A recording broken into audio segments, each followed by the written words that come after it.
everybody. I've been given an opportunity today to inspire all of you sitting here. I don't know how much will I be able to do that, but I am hoping I make a difference to at least some of you all today. Has this ever happened that you wanted to go somewhere and you've landed somewhere totally different? This story is all about that. It is a story of a young girl, just like you and me. Now, even before she was born, she was about to be cancelled. She was going to be aborted, and her mother was already on her way to abort her. Now, while she was on her way, there were thoughts constantly in her mind that, you know what, I have a lot of responsibilities. It is better if I abort her. But suddenly, she started realizing that, you know what, since the time I am carrying this baby, my son's asthmatic attacks have stopped. Followed by a few more news in the family, and she started believing that, you know what, am I making a mistake by aborting this miracle child? And then she finally decided to keep the baby. Now, here's what the baby internalized while all of this was happening. She internalized that, you know what, I will always have to be a miracle baby to be able to be loved by my parents, to be able to be validated by my parents. So she tried. She tried being the best daughter, best student, best friend, best partner, best human being. But do you know what did she forget? She forgot being herself. And every time she asked her mother, Mama, who's your favorite? Me or Bhai? She always said Bhai. And her world crushed. This was probably the second time she felt rejected. The first time being while she was in the mother's womb. Now, everything that she was seeking in the family, the love, the validation, which she didn't get, she started seeking that outside of her family. Now, let's fast forward a little bit and see what happens when that girl is just 15 years. Now, she's 15 years old, and she meets a dreamy, charming boy. Green eyes, tall, fair, handsome, and she falls in love with him. Now, that love story lasted 10 years. 10 years is a long time. You all must be thinking that should have ended in a happily ever after. But to your surprise, she walked out of it. She walked out of it with a PhD in toxic relationships and a diploma in how to lose yourself and still call it love. Yeah, that was her. But the story doesn't end here. Now comes an arranged marriage. She meets a boy, decent, calm. Now this girl is very bubbly. She finally feels that, you know what, this man is going to bring balance to her life. So they married. Only to realize that, you know, everything that she thought of was disturbing her. That the opposites attract funda did not work out. So they separated. They went through a divorce. Friends, this story is about me. And I'm very grateful and proud to be able to share this with you on this stage. Now, after this divorce, my life had no script.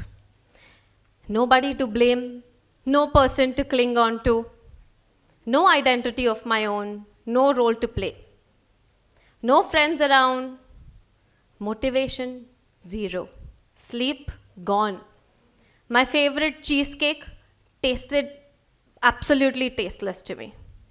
That's when I realized that I am low. I am really, really low. Has anybody been there? You know how it feels? I felt invisible to others and myself. That's when I did something different. I got help. I got help from my mentors, from my coaches, and I showed up. You ask me why? Because you know what? when you have no choice, you still got to make a choice. And I had nothing to lose. My personal life, of course, you all heard. My career wasn't great either. I had nothing to lose, and that nothing to lose made me fearless. And that fearlessness, that's what saved me. Now, in this journey, I've learned a lot, but there are 3 truths that stood out for me. Do you all want to know what? Truth number 1. Stop seeking validation and choose yourself. You know, this has happened with almost about everybody, that we post something on social media and we constantly wait for likes and comments. And you know what is even worse? We might have a lots of likes and comments, but if that one person doesn't like, we start feeling less about ourselves, as if we are not enough.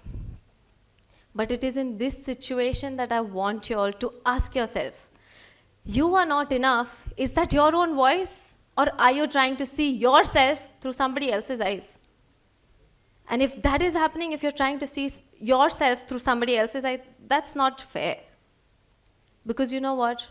If you're going to wait for the world to tell you you're worthy, you'll always wait. Forever. So I stopped begging for validation. And I started choosing myself. I started with giving myself hugs, a pat on the back, a standing ovation even, for little things, as good as me getting up from the bed, going to the dining table just to eat food. But you know what? That is when the real shift started. The moment I started respecting and honoring myself, everything that I was expecting others to do for me was served to me on a platter. Which brings me to truth number 2, which is, be the driver of the vehicle of your life, even when it gets out of control. What does this mean? Take 100% responsibility of all the choices, all the decisions that you've made. Right, wrong, good, bad, everything. Because you know what? If you don't drive that vehicle, somebody else will. And when somebody else drives that vehicle, you don't know where you're heading. And then you can't even complain. So, be 100% responsible in whatever it takes for you to decide. It's okay if you're wrong. Which brings me to truth number 3, which is stop being in the victim's mindset. Now, you know what? The first thing that we do when we face a difficult situation is search for situations, people to blame it on, right? But that is what exactly avoids you to come to an outcome. So, you know, next time, instead of asking why me, say try me.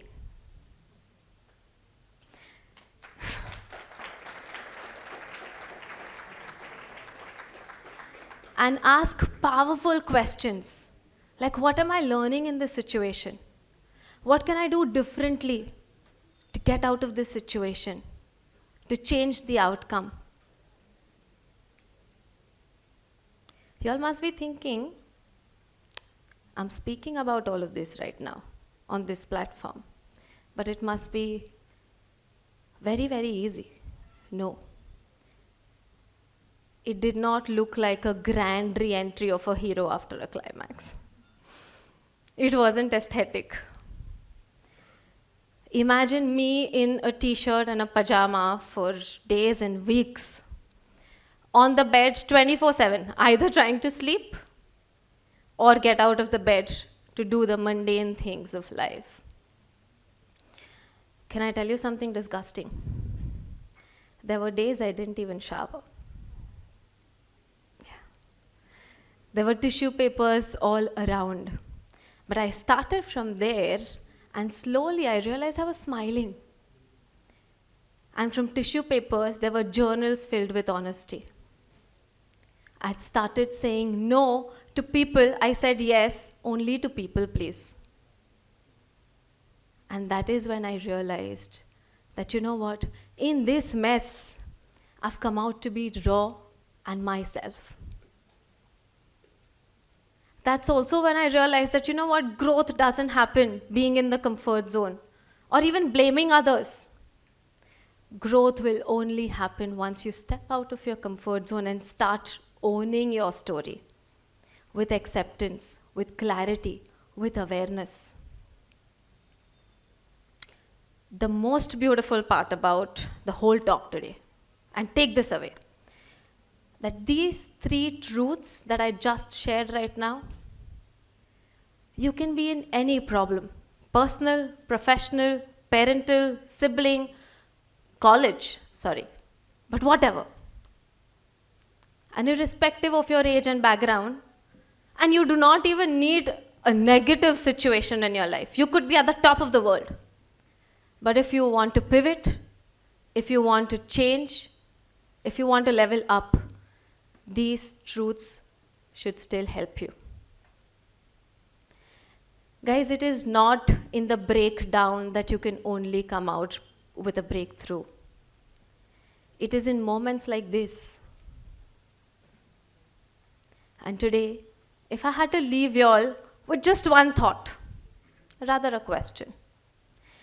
If I take away everything that you have, your dreams, your accomplishments, your desires, your goals, your money, your parents' money, your relationships, what are you left with? And if the answer is you, know that that is all you will ever need to rewrite your chapter, to start again. And do not fear failure. Because you know what? 3 steps ahead and 2 steps backward is still progress. Thank you so much for your time. It was a pleasure sharing my story. Thank you.